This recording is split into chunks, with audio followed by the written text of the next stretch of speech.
Hello everyone. इस video में हम लोग इस वीडियो लेक्चर में हम लोग second part of practical engineering chemistry के बारे में बात करेंगे, जिसमें हम देखेंगे कि जो हमने डिस्कस किया था लास्ट टाइम कि प्रैक्टिकल इंजीनियरिंग केमिस्ट्री में हम लोग एक्चुअल में मेजरमेंट किस चीज़ का करते हैं या डिटेक्शन किस चीज़ का करते हैं। तो कितने तरह के मेजरमेंट हैं, जिसमें पहला है क्वालिटेटिव एनालिसिस होता है या एनालिसिस करते हैं। पहला है क्वालिटेटिव एनालिसिस, दूसरा है क्वांटिटेटिव एनालिसिस। क्वालिटेटिव हो चाहे क्वांटिटेटिव हो, उनके उनके टाइप्स के बारे में हम लोगों ने देखा। और इस पार्ट में हम लोग देखेंगे कि one kind of quantitative analysis जिसको हम बोलते हैं टाइक्रोमेट्रिक एनालिसिस, उसके बारे में बात करेंगे। तो ये जो टाइक्रोमेट्रिक एनालिसिस होती है वो होती क्या है? टाइक्रोमेट्रिक एनालिसिस कई प्रकार के हो सकते हैं। पहला है एसिड बेस टाइट्रेशन, जिसमें हम लोग एक तरीके से न्यूट्रलाइजेशन में प्रोसेस के जरिए हम लोग टाइट्रेशन करते हैं और फाइंड आउट करते हैं कि कौन सा कितने अमाउंट में एसिड प्रेजेंट है या बेस प्रेजेंट है, इसके बारे में हम लोग इंफॉर्मेशन डिटरमाइन करते हैं। अब उसी तरह कॉम्प्लेक्सोमेट्रिक टाइट्रेशन होता है, जिसमें हम लोग एक आयन को कॉम्प्लेक्स फॉर्मेशन के जरिए हम लोग ये डिटरमाइन करने की कोशिश करते हैं कि उसमें उस आयन की कंसंट्रेशन कितनी होगी और कितनी हो सकती है और किस तरह का आयन है। और रेडॉक्स टाइट्रेशन होता है, ये इलेक्ट्रोकेमिकल बेस्ड टाइट्रेशन होता है, जिसमें हम लोग रेडॉक्स रिएक्शन कराते हैं, जो कि ऑक्सीडेशन और रिडक्शन प्रोसेस बेस्ड मैकेनिज्म होता है। और चौथा है, इसको बोलते हैं प्रेसिपिटेशन टाइट्रेशन, जैसे कि हम पहले भी बात कर चुके हैं एक दो बार, जिसमें हम लोगों ने डिस्कस किया था कि प्रेसिपिटेशन का मतलब क्या होता है। प्रेसिपिटेशन का मतलब होता है कि अगर दो केमिकल को एक साथ मिलाया जाए तो जो आउटकम आता है वो एक प्रेसिपिटेट के रूप में आता है, एक सॉलिड प्रोडक्ट के रूप में आता है, जिसको हम लोग इजीली सेपरेट कर सकते हैं और मेजर कर सकते हैं। तो प्रेसिपिटेशन टाइट्रेशन का प्रिंसिपल यही है। जैसे कि बेरियम क्लोराइड को हम अगर H2SO4 के साथ मिक्स करते हैं तो हमें बेरियम सल्फेट मिलता है। बेरियम क्लोराइड और H2SO4 ये लिक्विड फॉर्म होते हैं, लेकिन बेरियम सल्फेट एक प्रेसिपिटेट क्रिएट होता है। तो इस प्रेसिपिटेट को वे कर लेंगे तो उसके हिसाब से हम बेरियम का या सल्फर का प्रॉपर्टी निकाल सकते हैं, सल्फर कितना अमाउंट है उसमें।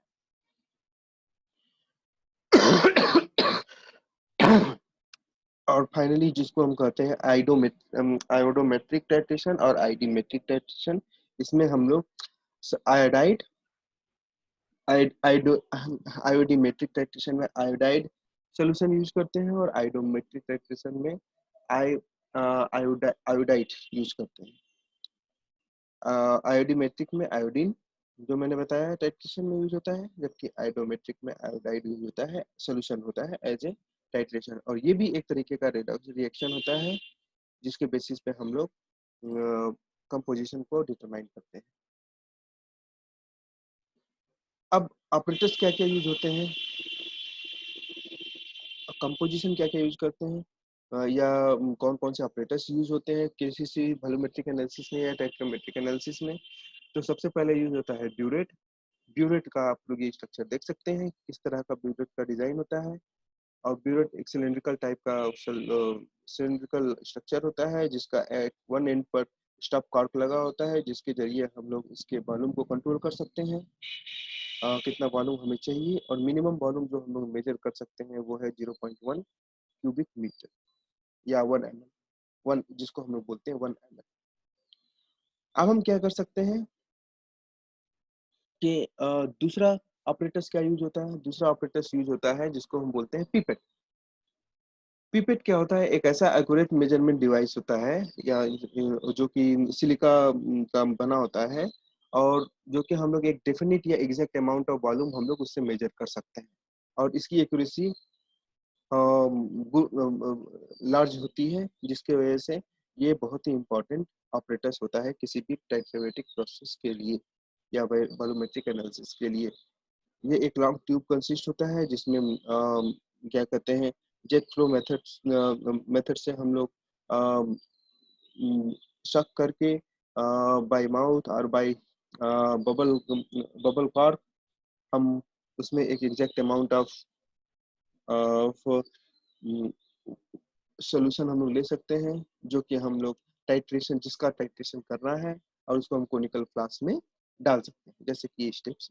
तो बाय माउथ या स्टॉप बबल कॉर्क हम लोग सॉल्यूशन को बीकर से इस क्या कहते हैं इस पिपेट में डालें, और उसको हम लोगों ने एंड, जैसे ही हम लोग इसको एंड को लॉक करेंगे, ये जितना अमाउंट हम लोगों ने लिया है वो इसमें आ जाएगा, और ये मार्क के हिसाब से होता है। इस मार्क तक हम भरते हैं कि वो अमाउंट हमारा उस एग्जैक्ट मार्क तक हो, और उसको हम लिफ्ट अप करके उसको हम फिर बीकर में डाल देते हैं, और बीकर में डालने के बाद फाइनली हम लोग उसको अपने टाइट्रेशन पर्पस के लिए यूज करते हैं।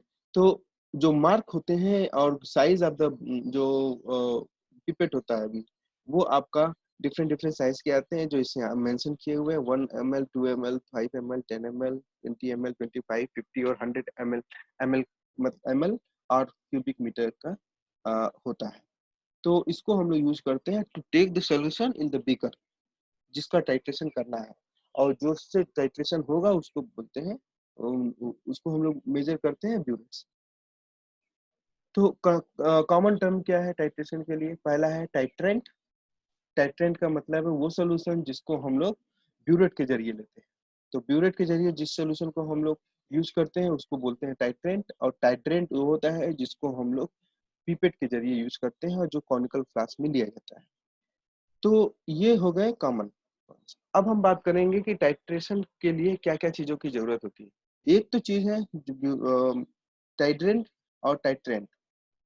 तो अब इसमें जो एक और सा आता है टर्म जिसको बोलते हैं and point detection. And point detection क्या होता है कि जैसे ही हमारा कोई सोल्यूशन है, अगर उस सोल्यूशन का हम टाइट्रेशन कर रहे हैं यूजिंग अनदर सोल्यूशन, जैसे एसिड है और बेस से हम उसको टाइट्रेट कर रहे हैं, तो हमारा रिएक्शन कब कंप्लीट होगा या टाइट्रेशन प्रोसेस कब कंप्लीट होगा उसके बारे में एक इंफॉर्मेशन गेन करना होगा। वो इंफॉर्मेशन कैसे हो सकता है? या तो सोल्यूशन का जब ऐड करें तो अपने आप ही कलर चेंज हो जाए, और या ये भी हो सकता है साथ कलर चेंज हो, या ये भी हो सकता है कि हम एक ऐसा सोल्यूशन, ऐसा एक्सटर्नल सोल्यूशन डालें उसमें, या एक्सटर्नल केमिकल ऐड करें जो कि एट द एंड पॉइंट, अगर डिपेंडिंग ऑन द कंसंट्रेशन, उसका कलर चेंज हो। जो इंडिकेटर, जिसको हम बोलते हैं इंडिकेटर। इंडिकेटर क्या होता है? या तो सेल्फ सोल्यूशन भी हो सकता है, या आपका खुद क्या कहते हैं कि आपका एक्स्ट्रा एक हम इंडिकेटर जो सोल्यूशन के अंदर डाल सकते हैं। तो ये दो तरह के, तो ये होते हैं एंड पॉइंट डिटेक्शन के। एंड पॉइंट डिटेक्शन के लिए इंडिकेटर की रिक्वायरमेंट होती है, और वो इंडिकेटर आपका कुछ कोई भी हो सकता है। तो जैसे यहाँ हमने मेंशन किया हुआ है, point of the titration eight which reaction between two solution is just complete. तो जहां पे इस सॉल्यूशन का रिएक्शन कंप्लीट हो जाएगा, तो depending on the titrant value, titrant का वॉल्यूम जो कि हमारा ब्यूरेट में लेते हैं, टाइट्रेंट वॉल्यूम, वो क्या होता है आपका, उसकी प्रॉपर्टी के हिसाब से, उसके जो एसिड बेस कैरेक्टरिस्टिक्स के हिसाब से, या उसके प्रॉपर्टी के हिसाब से आपका कलर चेंज हो जाता है। तो वो कलर चेंज उसको बोलते हैं इंडिकेटर पॉइंट। वो इंडिकेटर पॉइंट जैसे आएगा आपका टाइट्रेशन कंप्लीट हो जाएगा, और उसको हम लोग इंडिकेटर के जरिए हम लोग मेजर कर सकते हैं। और ये इंडिकेटर क्या होता है? It is a substance which is used to indicate end point. जो आपका एंड पॉइंट को इंडिकेट कर सकता है, जो एंड पॉइंट को बताता है किसी और वो कैसे बताता है? कलर चेंज करके बताता है। या अगर वो कलर्ड है तो वो डिकलर्ड हो जाएगा, या डिकलर्ड है वो कोई कलर नहीं है तो उसके अंदर कलर आ जाता है। तो यही होता है इंडिकेशन किसी का। तो जैसे फेनोल्फथालीन है, फेनोल्फथालीन एक ऐसा इंडिकेटर है जो आपका कलर लेस से पिंक कलर में कन्वर्ट हो जाता है। ये होता है टाइट्रेट। ये वैसे ही स्टार्च है, स्टार्च जब कलर चेंज करता है तो वो बनाता है आपका पर्पल कलर। तो ये होते हैं आपके टाइट्रेट। तो कलर में जैसे आपका इंडिकेटर कितने तरह के हो सकते हैं? 3 तरह के हो सकते हैं। पहला है इंटरनल इंडिकेटर, जो कि हम यूज करते हैं inside the conical flask before adding titrate.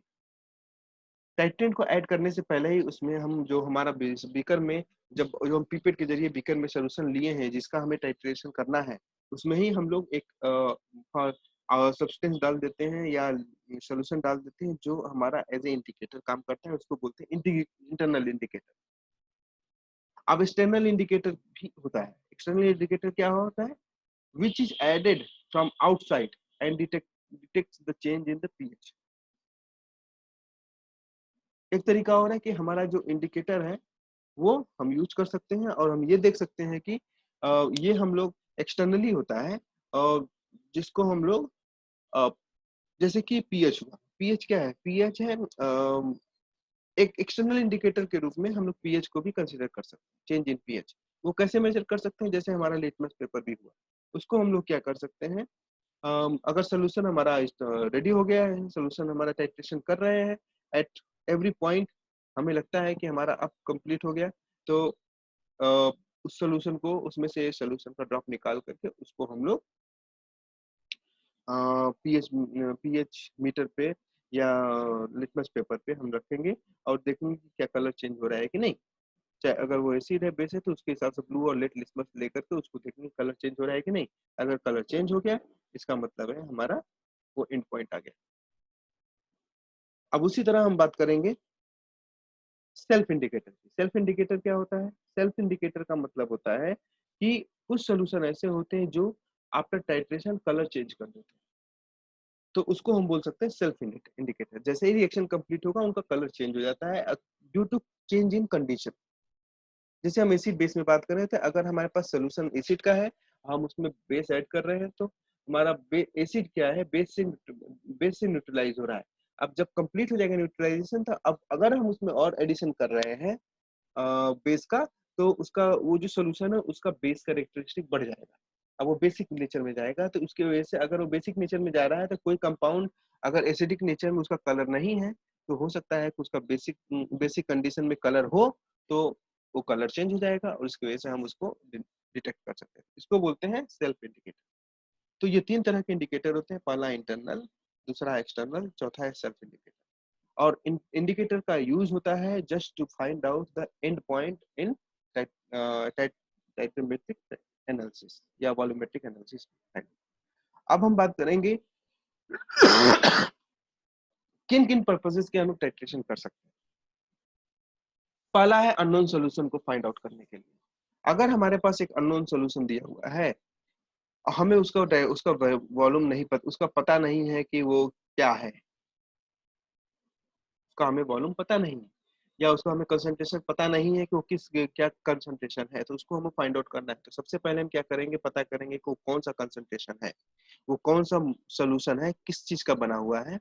उसी का हम लोग पहले एक स्टैंडर्ड सोल्यूशन बनाएंगे, एक स्टैंडर्ड सोल्यूशन बनाएंगे, और जिसका हमें नॉर्मेलिटी पता होती है या जिसका हमें कंसंट्रेशन पता हो, उसको हम लोग यूज करके पहले हम उसका टाइट्रेशन करेंगे ब्यूरेट के जरिए। टाइट्रेशन कर लिए, हमें पता चल गया, उससे हम फिर एंड पॉइंट के जरिए हम पता कर लिए कि उसमें कितना वॉल्यूम लग रहा है, और उस वॉल्यूम को यूज करके हम लोग निकाल सकते हैं कि हमारा कंसंट्रेशन क्या होगा। और उसका हम क्या करते हैं? टाइट्रेशन करने के बाद हम NaOH का अननोन का कंसंट्रेशन निकालना है। अब हम लोग क्या करेंगे? अब अननोन का करेंगे। तो नोन का भी हमें पता चल गया, अननोन का भी पता चल गया। अननोन का हमें वॉल्यूम मिल जाता है, नोन का हमें वॉल्यूम, कितना वॉल्यूम लगा है और कितना आपका कंसंट्रेशन है, वो ऑलरेडी हमें पता है। लेकिन यहाँ पर हमें कंसंट्रेशन नहीं पता है, लेकिन वॉल्यूम पता चल जाता है बाय टाइट्रेशन मेथड। तो हम लोग निकाल सकते हैं कि इसका अननोन सोल्यूशन का कितना कंसंट्रेशन है। अब उसी तरह हम स्टैंडर्ड क्या है? स्टैंडर्ड वो होता है जिसके जरिए हम लोग अननोन का वैल्यू निकालते हैं, जो मैंने बताया आपको कि स्टैंडर्ड मतलब solution whose strength is known, जिसका स्ट्रेंथ हमें पता है, इसलिए उसको हम नॉन कंसंट्रेशन स्टैंडर्ड सोल्यूशन बोलते हैं, और जिसका हमें नहीं पता होता उसको अननोन सोल्यूशन बोलते हैं। अब वो पीएच क्या है? एक फिगर जो रिप्रेजेंट कर सकता है, करता है एसिडिटी और अल्कलिनिटी ऑफ द सोल्यूशन को। एसिडिटी और अल्कलिनिटी ऑफ द सोल्यूशन को रिप्रेजेंट करता है, जिसको हम लोग रिप्रेजेंट करते हैं -log10 स्केल पर, जिसमें सी जो होता है कंसंट्रेशन होता है, पीएच इक्वल टू -log10 सी, और सी जो होता है हाइड्रोजन आयन कंसंट्रेशन को कहते हैं। अब हम हाइड्रोजन आयन की जो कंसंट्रेशन अगर जितना ही ज्यादा होगी, वो उतना ज्यादा बेसिक होगा, मतलब एसिडिक होगा। और क्योंकि पीएच क्या है, नेगेटिव होता है लॉग ऑफ सी से, तो अब मतलब जितना ही ज्यादा आपका हाई कंसंट्रेशन होगा, कंसंट्रेशन ऑफ हाइड्रोजन आयन जितना ज्यादा होगा उतना ही कम पीएच की वैल्यू होगी। लेकिन आपका जब हाइड्रोजन आयन कंसंट्रेशन जितना कम होगा उतनी ही ज्यादा पीएच वैल्यू होगी।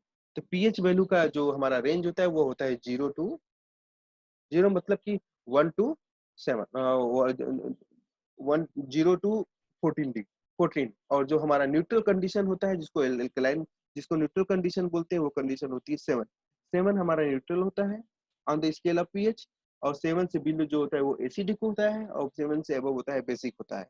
और 7 से बिलो एसिडिक मतलब वहां पे हाई कंसंट्रेशन ऑफ एच है, और 7 से अबव बेसिक है, इसका मतलब वहां पर हाई कंसंट्रेशन ऑफ OH।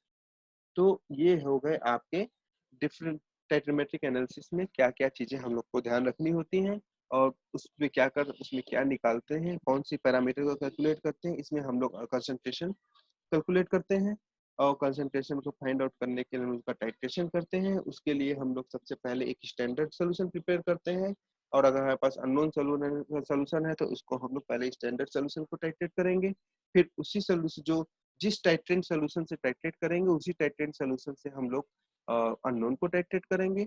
और तब हमें पता चलता है कि स्टैंडर्ड सोल्यूशन के लिए हमें कंसंट्रेशन और वॉल्यूम पता रहता है, और उसी समय हमारे पास अननोन सोल्यूशन के लिए हमारे पास केवल वॉल्यूम पता होता है, तो हम लोग कैलकुलेट कर सकते हैं कि उसका अननोन का कंसंट्रेशन कितना है। और स्टैंडर्ड सोल्यूशन टाइट्रोमेट्रिक मेथड से हम लोग पीएच डिटर्मिनेशन भी कर सकते हैं, जो कि सेम प्रोसेस अप्लाई होता है जो कि हमारा यहाँ पर अप्लाई किया जाता है। And finally thank you. और अब हम नेक्स्ट टॉपिक में जो बात करेंगे वो बात करेंगे कि डिटर्मिनेशन ऑफ कंसंट्रेशन क्या होता है, और उसको हम कितने प्रकार से डिटरमाइन कर सकते हैं, या रेफर कर सकते हैं, या एक्सप्रेस कर सकते हैं, और वो हमारा नेक्स्ट वीडियो में हम लोग डिस्कस करेंगे। Thank you.